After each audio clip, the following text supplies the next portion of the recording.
Assalamualaikum warahmatullahi wabarakatuh. Selamat siang, Pak. Waalaikumsalam. Selamat siang, Pak Antoni.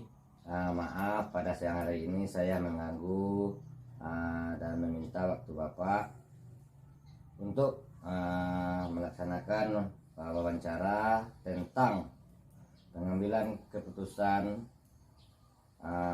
dari beberapa orang kepala sekolah nantinya. Iya, nggak apa-apa, Pak Antoni. Silahkan masuk. Kami siap membantu sampai di mana pula kemampuan kami untuk membantu kegiatan Bapak Antoni. Terima kasih banyak, Pak. Begini, Pak. Selama Bapak memimpin atau menjadi kepala sekolah di sekolah UPTD SDN 02 Marapeti ini, apakah ada suatu masalah yang Bapak hadapi sebagai pemimpin, di mana masalah itu menimbulkan dilema dalam penyelesaiannya? Jika ada, Pak, boleh nggak Bapak menceritakan kepada saya dan bagaimana Bapak menyelesaikan masalah tersebut? Iya, boleh Pak Antoni. Begini Pak Antoni, sebenarnya sih kalau untuk masalah yang menimbulkan dilema di sekolah kami itu sebenarnya banyak sekali Pak Tony. Tetapi ada beberapa hal mungkin yang menjadi suatu catatan juga bagi kami di sekolah ini, di mana sekolah kami pada tahun pelajaran ini siswa baru serta didik baru yang masuk pada tahun ini itu hanya berjumlah 30 orang, di mana biasanya itu melebihi dari 40 orang peserta didik pada tiap tahun pelajaran. Dengan berkurangnya murid ini, di mana di sekolah dengan guru jumlahnya yang banyak, lebih kurang 20 orang, di mana guru tersebut rata-rata sudah sertifikasi, dan juga saya bingung untuk pembagian kelasnya. Sedangkan untuk guru honor juga di sekolah kami cukup banyak, sehingga nanti di mana guru ini belum sertifikasi atau hanya mengandalkan honor dari sekolah, sedangkan keuangan sekolah tidak stabil dan murid baru hanya sedikit Pak Antoni. Jadi apa menurut Bapak keputusan yang Bapak ambil di saat itu? Begini Pak Antoni, di sini kami selaku kepala sekolah untuk mengambil semacam keputusan itu, apapun yang kami lakukan di sini kami selalu mendiskusikan secara bersama, mengkonsultasikan secara bersama, baik itu dengan komite, wali murid, rekan-rekan guru, untuk memberikan bagaimana nanti jumlah jam kepada mereka agar mendapat jam untuk menghonor tersebut. Untuk saat ini kami memberikan jam JP kepada guru tersebut berkisar antara 6 sampai 8 jam seminggu, dan kami juga mencarikan tambahan honor buat mereka. Salah satunya mungkin nanti dengan mengadakan les belajar sepulang sekolah untuk menambah income buat mereka juga. Kemudian kami juga mempersilahkan kepada rekan-rekan honor, guru-guru honor di sekolah kami, seandainya bisa mencari jam tambahan di sekolah lain. Begitu Pak Antoni. Wah, keputusan itu sangat bersolusi sekali, Pak. Jadi begini, dalam modul 3.1 yang saya pelajari di dalam Diklat CGP yang saya ikuti sekarang, ada 2 jenis pengambilan keputusan yang sedang saya pelajari saat ini. Yaitu yang pertama dilema etika, di mana situasi terjadi ketika Bapak harus memilih antara 2 pilihan, di mana 2 pilihan itu secara moral benar tetapi bertentangan. Jadi dalam masalah yang sedang Bapak hadapi ini, yang mana dilema kebenaran melawan kebenaran, serta yang kedua bujukan moral, yang mana bujukan moral ini merupakan situasi yang terjadi ketika Bapak harus membuat keputusan antara benar dan salah. Nah, menurut Bapak, bagaimana Bapak mengidentifikasi dari masalah ini atau kasus-kasus yang muncul ini? Dan mana menurut Bapak yang merupakan dilema etika, dan mana pula menurut Bapak yang merupakan bujukan moral? Ya, Pak Antoni. Menurut kami di sini, di mana sebelumnya kami melihat dulu masalah atau kasus yang berhubungan dengan pelanggaran aturan pendidikan nasional atau yang bertentangan dengan ranah hukum. Maka kami mengartikan itu bujukan moral. Tapi jika dari dampak memang benar di satu sisi dan benar di sisi lainnya, jadi menurut kami itu adalah dilema etika. Jadi sudah bisa saya artikan dilema etika yang terjadi di sekolah kami. Berarti kasus seperti itu yang Bapak hadapi saat itu, menurut Bapak, apakah akan mempertahankan rekan honor atau Bapak akan memberhentikannya? Karena keduanya merupakan keputusan benar dan tidak bertentangan atau melanggar hukum. Iya, Pak Antoni, betul sekali Pak Antoni. Nah, jadi Pak, selama ini bagaimana Bapak menjalankan pengambilan keputusan, terutama sekali untuk kasus-kasus yang dilema atas kepentingan yang sama, benar atau sama mengandung nilai kebajikan? Begini Pak Antoni, kalau menurut kami di sini istilahnya masalah-masalah yang berkaitan dengan dilema di sekolah kami, kami memilih yang pertama sekali itu memperhatikan nilai-nilai kebajikan. Kemudian nilai-nilai kebajikan harus dijunjung tinggi seperti harus memperhatikan keadilan, kemudian kita harus memperhatikan tanggung jawab, kejujuran, rasa syukur atau bersyukur, lurus hati.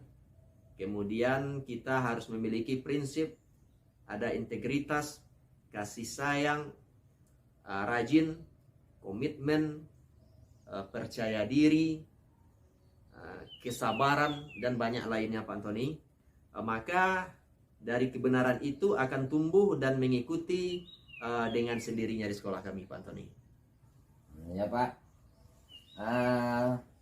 adakah langkah-langkah ataupun strategi Bapak dalam menghadapi dilema seperti itu?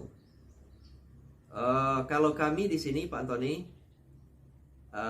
untuk masalah ini biasanya menggunakan tahapan-tahapan atau langkah untuk menyelesaikan segala bentuk permasalahan di sekolah kami. Yang pertama sekali mungkin kami mengkonfirmasikan, kemudian serta mendiskusikan dengan yang berkepentingan dalam kasus ini. Misalnya dengan rekan honor, guru-guru honor tadi, kemudian berdiskusi pula dengan rekan-rekan guru beserta komite sekolah, sehingga nanti pada yang ketiga kita dapat merefleksi lagi atas keputusan yang kita ambil. Kemudian bagaimana kalau kita yang berada di posisi mereka?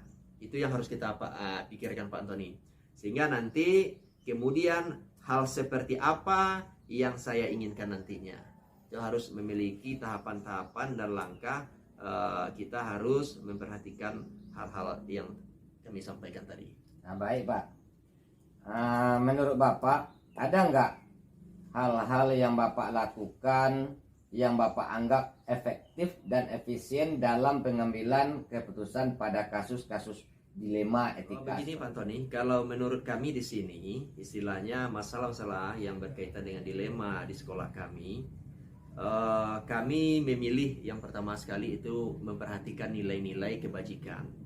Kemudian nilai-nilai kebajikan harus dijunjung tinggi seperti harus memperhatikan keadilan, kemudian kita harus memperhatikan tanggung jawab, kejujuran, rasa syukur atau bersyukur, lurus hati. Kemudian kita harus memiliki prinsip, ada integritas, kasih sayang, rajin, komitmen, percaya diri, kesabaran, dan banyak lainnya Pak Antoni. Maka dari kebenaran itu akan tumbuh dan mengikuti dengan sendirinya di sekolah kami Pak Antoni. Ya Pak. Adakah langkah-langkah ataupun strategi Bapak dalam menghadapi dilema seperti itu? Kalau kami di sini Pak Antoni, untuk masalah ini biasanya menggunakan tahapan-tahapan atau langkah untuk menyelesaikan segala bentuk permasalahan di sekolah kami. Yang pertama sekali mungkin kami mengkonfirmasikan, kemudian serta mendiskusikan dengan yang berkepentingan dalam kasus ini. Misalnya dengan rekan honor, guru-guru honor tadi, kemudian berdiskusi pula dengan rekan-rekan guru beserta komite sekolah, sehingga nanti pada yang ketiga kita dapat merefleksi lagi atas keputusan yang kita ambil. Kemudian bagaimana kalau kita yang berada di posisi mereka, itu yang harus kita pikirkan Pak Antoni, sehingga nanti kemudian hal seperti apa yang saya inginkan nantinya. Itu harus memiliki tahapan-tahapan dan langkah. Kita harus memperhatikan hal-hal yang kami sampaikan tadi. Nah, baik Pak. Menurut Bapak, ada nggak hal-hal yang Bapak lakukan yang Bapak anggap efektif dan efisien dalam pengambilan keputusan pada kasus-kasus dilema etika seperti itu? Baik ke semua pihak yang berkepentingan di sekolah ini, sehingga mereka akan iya Pak Antoni, saya rasa atau kami rasa di sini dalam bentuk kegiatan semua akan kami rasa berjalan dengan efektif dan efisien. Kemudian jika kita mengkomunikasikan dengan ke semua pihak yang berkepentingan di sekolah ini, sehingga nanti mereka akan merasa, akan tahu dan paham apa yang terjadi kepada kita, dan kita tahu apa yang terjadi kepada mereka. Menurut saya kira-kira begitu Pak Antoni. Oke Pak. Kemudian selama Bapak memimpin sekolah ini, adakah yang menjadi tantangan bagi Bapak dalam pengambilan keputusan pada kasus-kasus dilema etika ini Pak? Oh begitu Pak Antoni. Masalah tantangan, kalau kita berbicara tantangan, menurut kami di sini hanya keterbukaan saja, dimana kalau kita ada keterbukaan dari salah satu pihak, kemudian maka akan sulit untuk mengidentifikasi masalahnya. Jadi pada kasus-kasus dilema etika ini memerlukan atau membutuhkan keterbukaan. Dalam istilah sekarangnya mungkin kita harus open heart dalam penyelesaian masalah-masalah itu Pak Tony. Nah ya Pak. Kemudian Pak, apakah Bapak memiliki suatu aturan tersendiri atau jadwal tertentu dalam Bapak menyelesaikan sebuah kasus dilema etika. Maksudnya begini Pak, apakah Bapak langsung menyelesaikannya di tempat atau Bapak memiliki jadwal untuk menyelesaikannya? Atau mungkin Bapak memiliki prosedur tertentu untuk menyelesaikan kasus dilema itu? Oh, masalah jadwal, menurut kami tidak membuatkan suatu jadwal, berarti tidak ada Pak Antoni. Tetapi kami melakukan prosedur yang ada saja, seperti yang kami ungkapkan tadi. Kami mulai berdiskusi, berkonsultasi terlebih dahulu dengan semua pihak sekolah, dan langkah itu yang kami ambil untuk mencari solusi yang baik bagi semua pihak sehingga tidak ada pihak yang dirugikan. Dan kita harus menilai suatu masalah itu dari segi positif dan dari segi negatifnya Pak Tony. Begitu ya Pak. Menurut Bapak, selama ini adakah seseorang atau faktor-faktor yang mungkin dapat membantu atau mempermudah Bapak dalam mengambil sebuah keputusan untuk kasus dilema etika ini? Tentu Pak. Biasanya selama ini kami selalu berdiskusi, berkonsultasi selaku kepala sekolah dengan komite, dengan rekan-rekan guru, dan keputusan yang kami ambil itu, dalam pengambilan keputusan itu sangat penting koordinasi konsultasi dengan komite dan guru tadi, terutama yang berhubungan dari yang kami sampaikan di awal tadi, masalah honor bagi guru tersebut.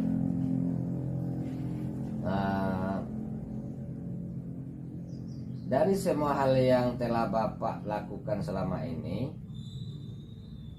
apa yang telah Bapak sampaikan tadi, menurut Bapak, apa yang menjadi pembelajaran atau apa yang dapat Bapak petik dari pengalaman Bapak dalam mengambil keputusan dari sebuah masalah atau kasus yang menimbulkan dilema etika ini?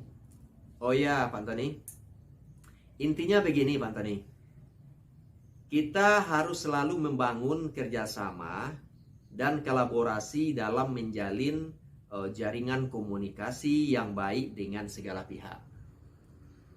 Kita juga harus membangun rasa empati kepada orang yang bekerja dengan kita, sehingga dengan demikian kerjasama dan kolaborasi yang kita harapkan akan bisa terwujud. Sehingga dengan terwujudnya, terutama dalam proses pembelajaran dan pendidikan yang baik dan aman, nyaman, menyenangkan bagi murid kita, sehingga akan terbentuk komunitas belajar yang baik pula. Seperti itu kira-kira Pak Antoni. Ya, terima kasih Bapak atas waktu wawancaranya, atas ketersediaan waktu Bapak yang telah memberikan informasi dan mau berbagi pengalaman dengan saya pada hari ini. Sama-sama Pak Antoni. Apa yang kami lakukan ini juga nanti bisa membantu Bapak Antoni, dan itulah istilahnya masalah keadaan yang terjadi di sekolah kami Pak Antoni. Ya, terima kasih Pak. Saya mohon izin pamit. Semoga segala urusan Bapak hari ini lancar dan dipermudahkan oleh Allah Subhanahu wa taala. Sama-sama Pak Antoni. Ya, terima kasih Pak.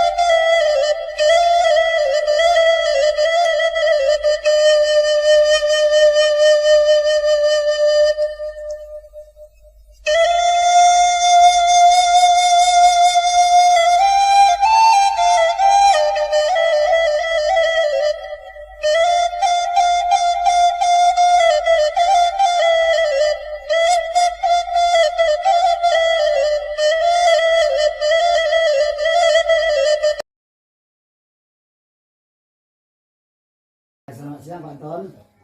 Tumben ini ada apa ini? 14 sini. Ya begini Pak, ini saya mendapatkan tugas untuk melaksanakan wawancara dengan beberapa kepala sekolah. Kebetulan sekarang saya mohon izin pada Bapak untuk mempraktikkan wawancara pengambilan keputusan dalam memenuhi atau melaksanakan tugas saya. Kemudian apakah saya boleh mengajukan beberapa buah pertanyaan? Oh, tentu boleh Pak Anton. Saya nggak boleh. Silakan Pak Anton. Terima kasih banyak Pak. Begini Pak, menurut Bapak bagaimana cara Bapak untuk mengidentifikasi sebuah masalah atau kasus yang pernah Bapak temui sehingga permasalahan tersebut termasuk kategori dilema etika atau bujukan moral? Oh, gitu ya Pak. Baik, begini ya Pak. Kalau dilema etika artinya kan benar lawan benar. Iya Pak. Jadi itu adalah suatu situasi yang ketika seseorang itu harus memilih antara dua pilihan, Iya. di mana kedua pilihan itu secara moral benar, tapi bertentangan, kan seperti itu. Nah, sedangkan kalau bujuk moral itu sudah jelas benar lawan salah, kan seperti itu.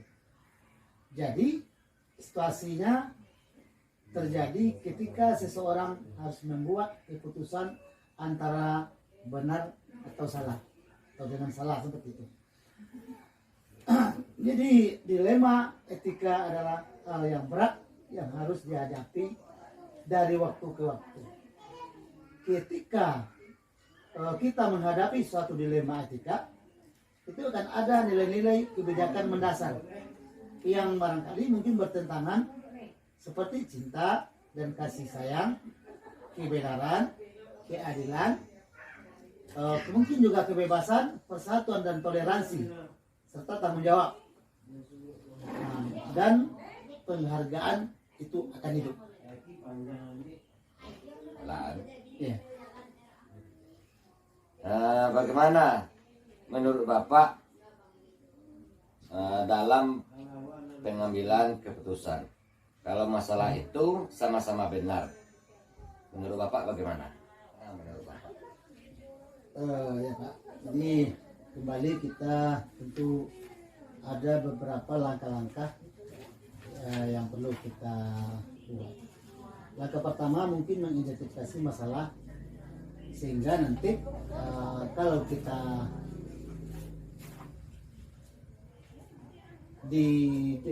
setelah diidentifikasi itu kita akan carikan solusi dan menentukan satu solusi yang terbaik untuk masalah. Solusi tersebut yang terbaik itu yang kasusnya atau yang terbaik untuk suatu lembaga itu.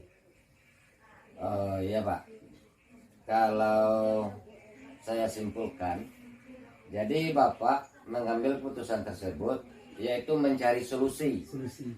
Dengan cara mengidentifikasi masalah, Benar.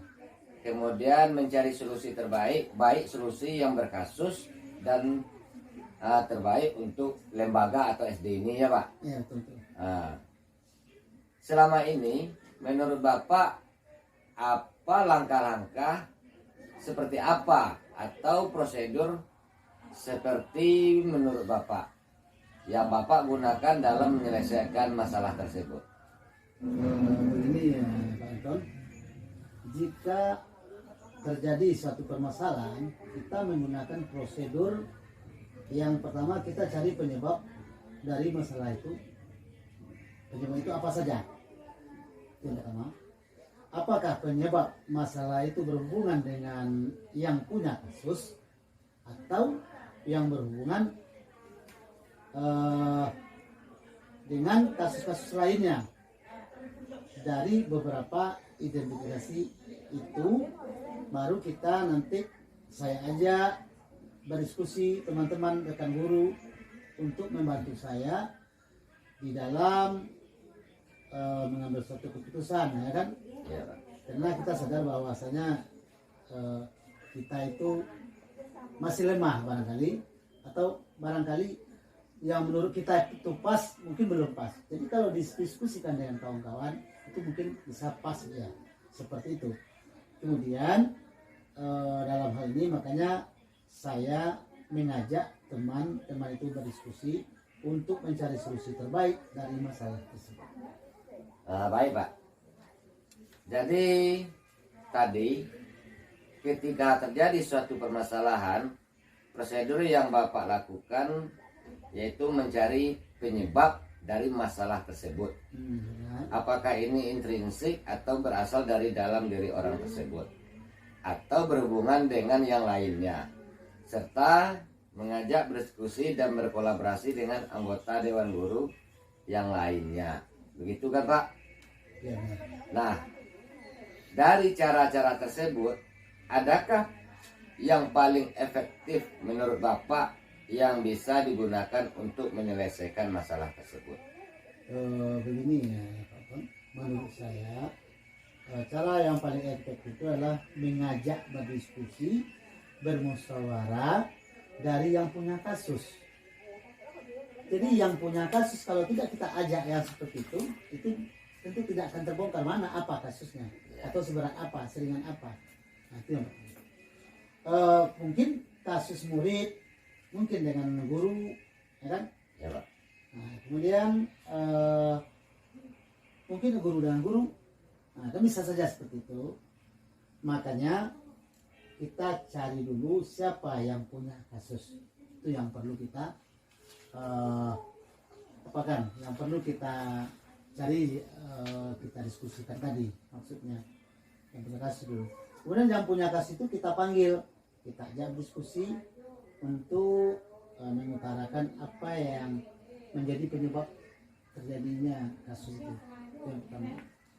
Kemudian apa faktor penyebabnya, mengapa sampai berbuat seperti itu, alasannya apa. Jadi setelah kita mengetahui alasan-alasan yang dikemukakan oleh yang punya kasus, penyebabnya mengapa dia berbuat, dengan demikian kita mencari alternatif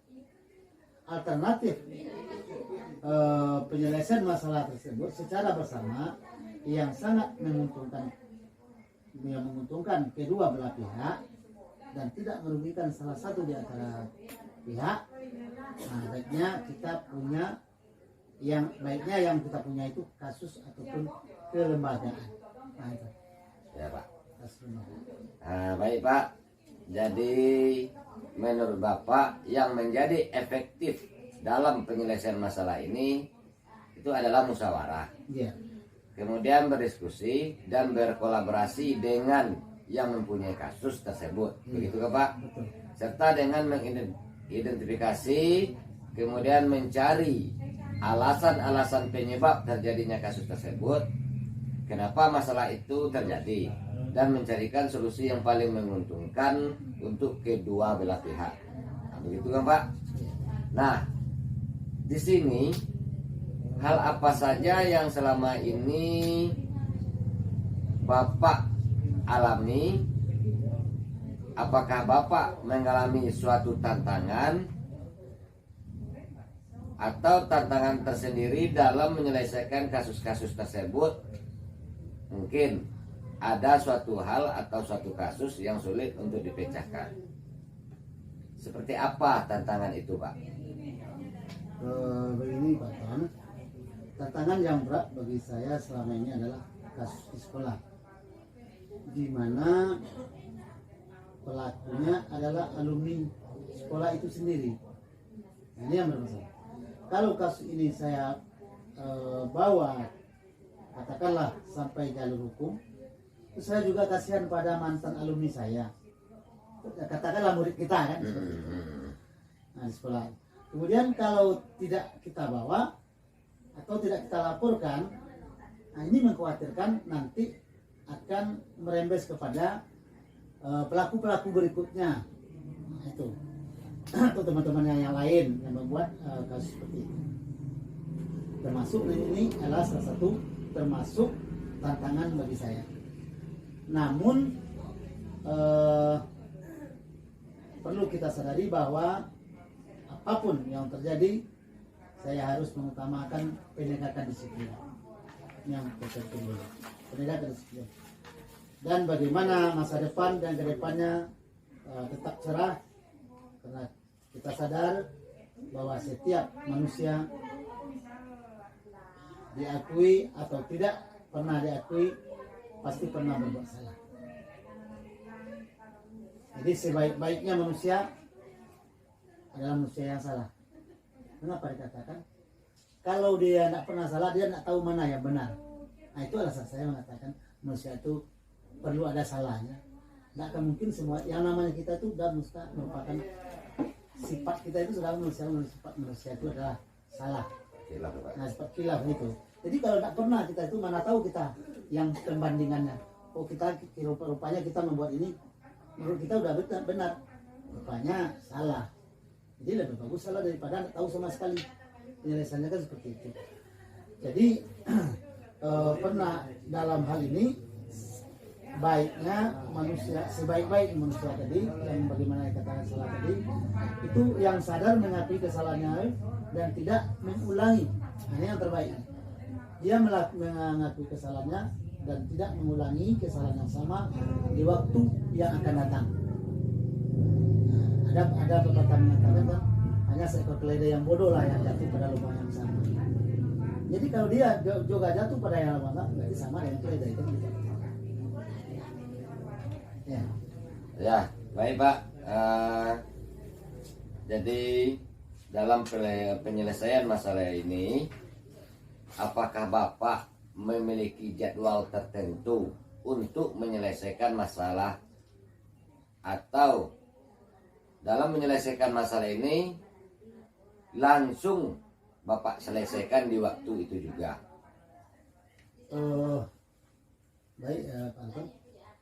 Jadi kalau kita kembali ke belakang tadi, kalau untuk jadwal itu secara khusus itu penyelesaian itu tidak pernah diatur. Tidak ada memiliki jadwal tertentu, itu maksudnya. Jadi saya menyelesaikan masalah itu yang bersifat insidental atau tanggap, karena setiap masalah saya tetap menyelesaikan di waktu itu. Artinya kalau kita buat pemain jadwal, seperti pelajaran minggu dan pelajaran yang lain-lain, rupanya waktu itu tidak ada kan masalahnya.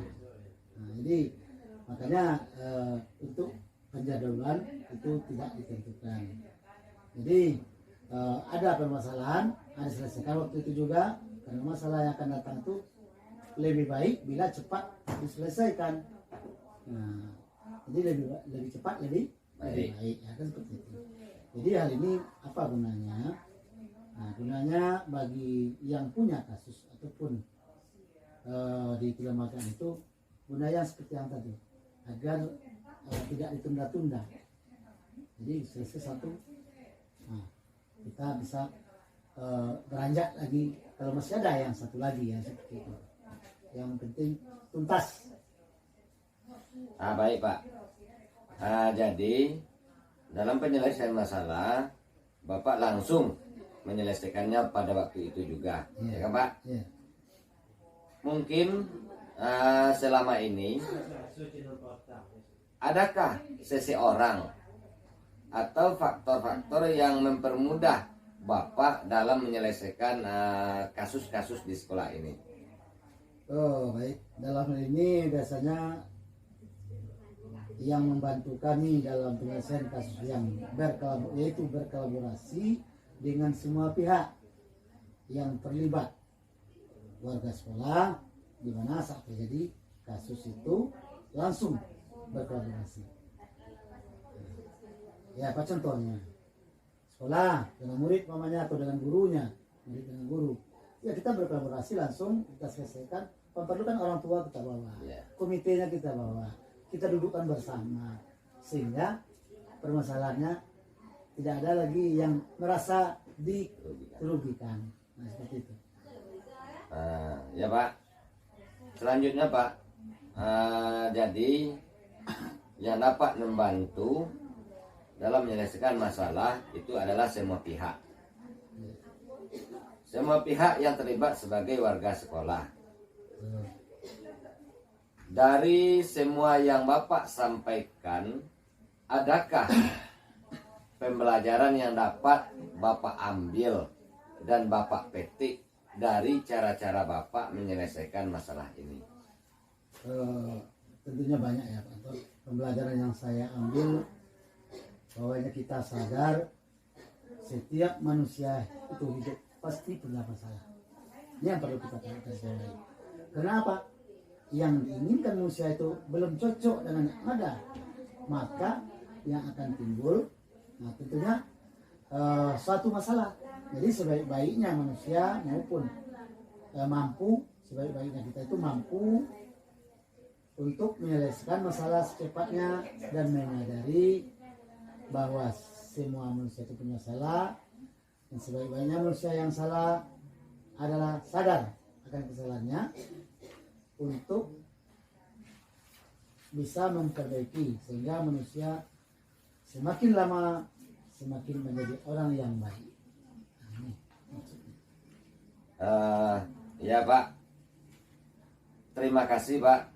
Jadi pembelajaran yang dapat kita ambil adalah bahwa setiap manusia memiliki kesalahan, dan sebaik-baik manusia adalah manusia yang mau mengakui kesalahannya dan manusia yang mau memperbaikinya. Begitu kan Pak? Betul Pak. Kemudian yang terakhir Pak, saya mengucapkan terima kasih atas waktu yang telah Bapak berikan, kemudian dukungan yang Bapak berikan kepada saya sebagai CGP Angkatan 7.